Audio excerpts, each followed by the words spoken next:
The issue in step 4 of making a searching and fearless moral inventory seems daunting because many of us have never been taught how to do a self-examination. But in actual fact, it can be quite simple. And I know there's all sorts of 4-step guides and all, and they get into a lot of questions, a lot of moralistic stuff. But let's take a practical thing.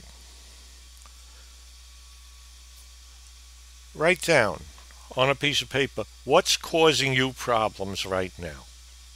There's a start. Obviously, you're doing something about it, but what's causing you problems? Write down right now.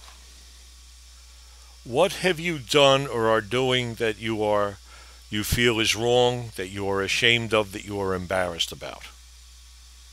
Write it down. Don't spend more than 10 minutes on each of these lists, by the way, because then you start looking for things and you start making things up. A lot of people, they exaggerate some of their wrongs. So spend 10 minutes. The third thing you want to write down: what are you doing right? What do you think you're doing that's good? And what about you is good? You know? And this gives you an idea, at least, of the problems you face, what you feel is wrong, what you feel is right. It's very simple. It doesn't have to get too complex. Some people want to do great writing exercises. Well, maybe in time with experience they do. But the first time through the steps, keep it simple and keep it direct. Here you have a list. What I'm doing wrong, what I feel bad about, what I'm doing right, what I feel good about. That's all you need to start. You know, you want to write down specific incidents, that could take a while.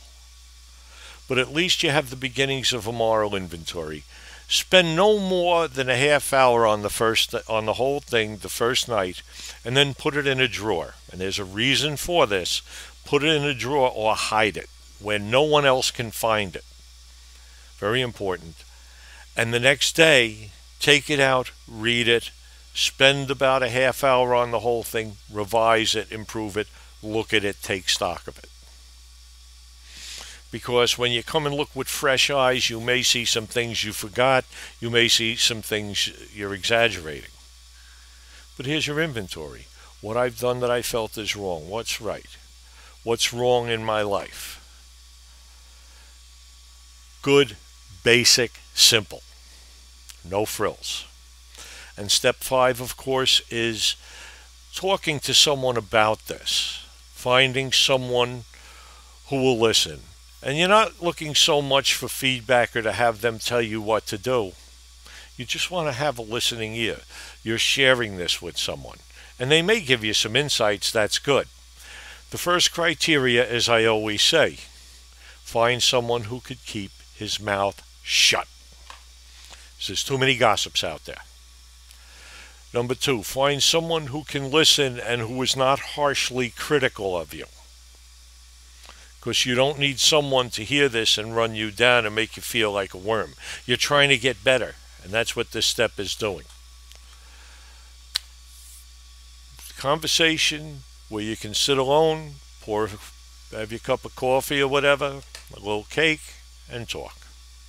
And it really is that simple. You don't need anyone to go into any of these great descriptions or processes. It's as simple as sitting down, you've got your list in hand, you discuss it.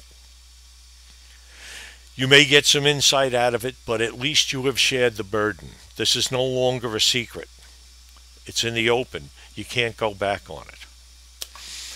And with these 2 steps, they're very simple. They can take you to the next level because now, having started to clear away the wreckage of the past and to get through that, you're now moving in a direction, as I often say when I tell people turning lives around, where you're going to stop the problems and you're going to start doing the things that are good, that are right.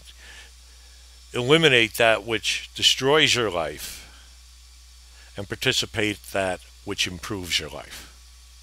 That's what these 2 steps are about. Good luck in your recovery. This is Uncle Thor. Have a good